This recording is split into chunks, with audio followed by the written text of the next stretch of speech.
It's been said the first step to solving any problem is admitting that you have one. Well, in the case of marketing, what if it's not just one thing, but actually 7 marketing migraines that affect most organizations and individuals looking to accelerate the growth of their business or personal brand? The 7 marketing migraines, our focus on today's edition of the Reinvention Chronicles.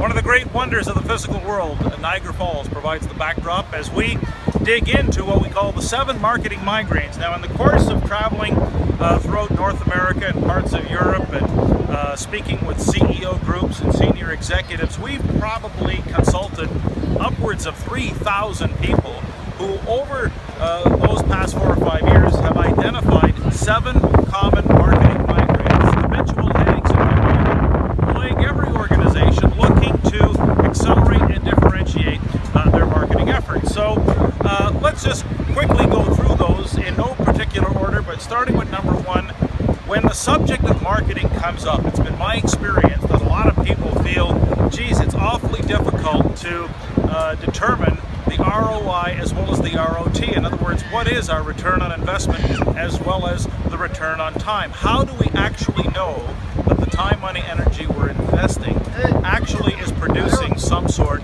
of end result? Number 2, it's very difficult to differentiate. So differentiation is not an issue with a tourist attraction like Niagara Falls. I mean, they attract somewhere close to 30 million people a year. Why? There's nothing else like it in the world. But if you're in a product service category where a lot of your competitors are offering very similar products and services at very similar price points, differentiation can be a real issue. Marketing migraine number 3, the shift from analog to digital. In other words, so much of what was done in the 20th century relied on analog platforms, yellow pages, radio, television, newspaper, billboards, trade shows. All of these analog platforms heavily in use in the 20th century, not so prevalent now in the 21st century as platforms shift to things like Facebook, Twitter, YouTube. It's been said recently that if you're not on YouTube, you don't really, are not really heard. You're not really a force to be reckoned with. So video is the wave of the future as far as today is concerned. So how do you shift, in other words, from the analog platforms to the digital technology that is so readily available today? Number 4, how do you use marketing to attract and retain the customers you most want to do business with, as well as the talent you want to surround yourself in your organization?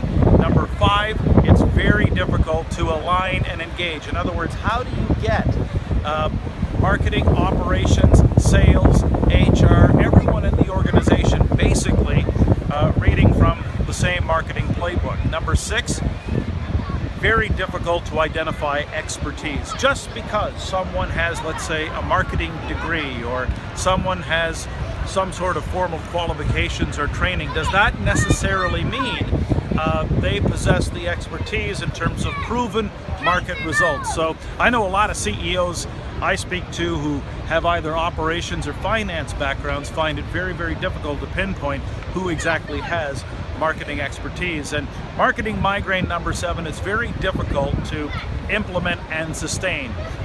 So you can strategize all you want, you can come up with a great story, a compelling brand position, you can have logos, you can have all kinds of different marketing collateral, but how do you implement and sustain your marketing strategy over a long period of time? So as time, passes on, it delivers more and more on that initial investment. So in a nutshell, the 7 marketing migraines provide a framework for anyone who's truly serious about amplifying their level of business, brand, or personal reinvention, and the context of it does give you a framework to start from, a place to say, okay, these are the 2 or 3 priorities that we really have to address. But out of all 7 of these habitual marketing headaches, one seems to rank first among equals. It's number 2, the difficulty in terms of differentiation. So, like we talked about, not much of an issue here at Niagara Falls because of the physical surroundings. But in your particular product or service category, differentiation will in all likelihood be one of those things that you're going to have to come to grips with as you strive to recreate and reimagine the business, the brand, the career that you deserve.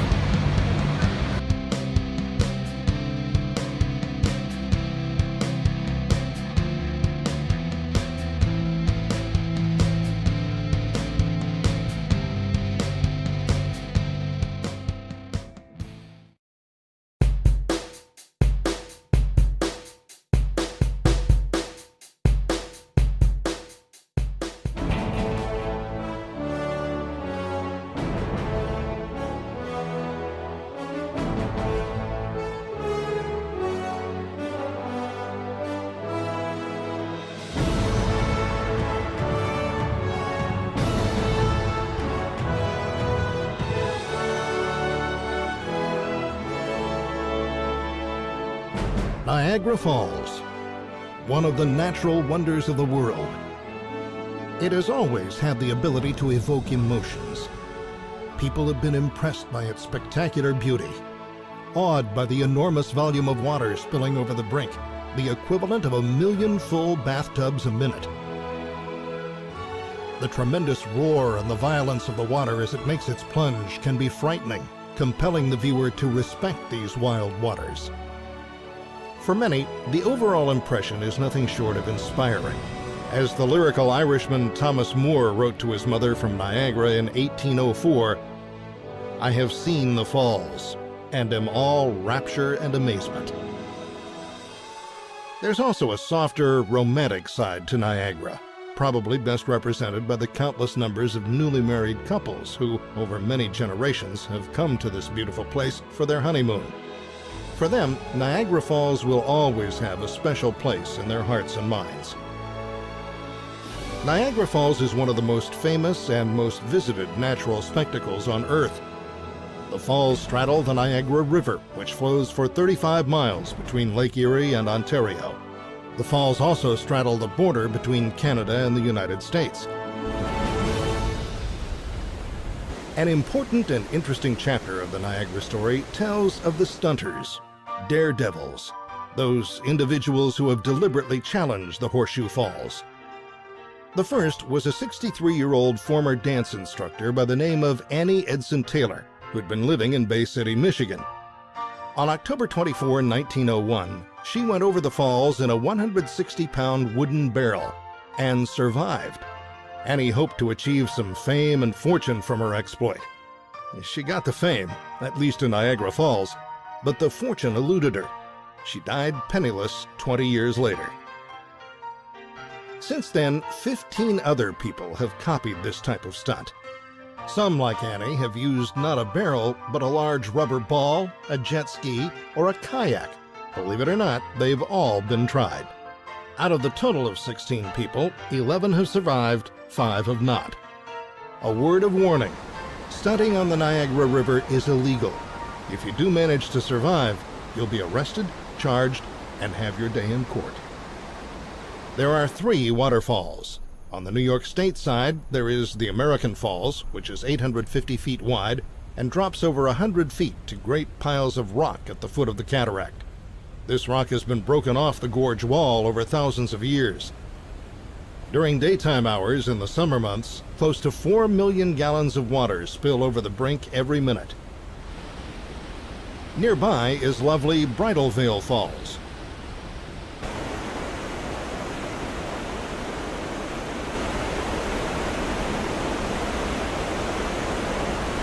Carrying 90% of the river's flow, the Canadian, or Horseshoe Falls, so named because of its shape, is 2,200 feet wide, with a drop of 188 feet. Around 34 million gallons of water flow over the crest of this falls every minute. An ever-present mist and often a beautiful rainbow complement the scene.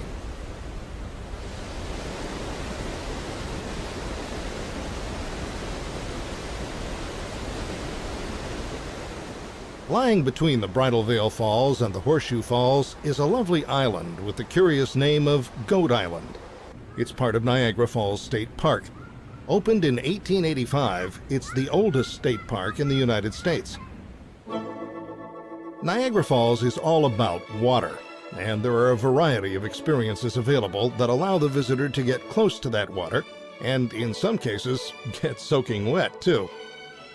For example, on the American side, using a series of wooden platforms situated at different heights, all with connecting steps, you can climb over the rocks at the base of the Bridal Veil Falls.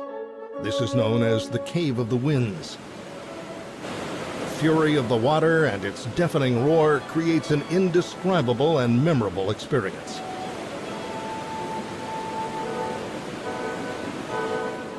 Then there is the iconic Maid of the Mist, which has been sailing into the swirling waters at the base of the Horseshoe Falls since 1846. Let the mist bathe your face. Some people say it's good for your complexion. If you really want to see the wild side of the river, take a high-speed whirlpool jet boat ride up through Niagara Gorge and into the rapids below the whirlpool. If you prefer to view the falls from above, try a scenic helicopter ride. Or stand at the top of one of the observation towers.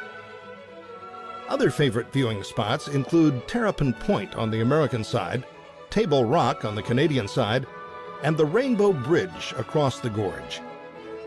Opened in 1941, this bridge, which is only slightly downriver from the falls, doubles as a fine observation platform, especially if you're walking. Nighttime at Niagara is an experience unto itself. It's a great time to take a stroll and see the falls in a whole new light.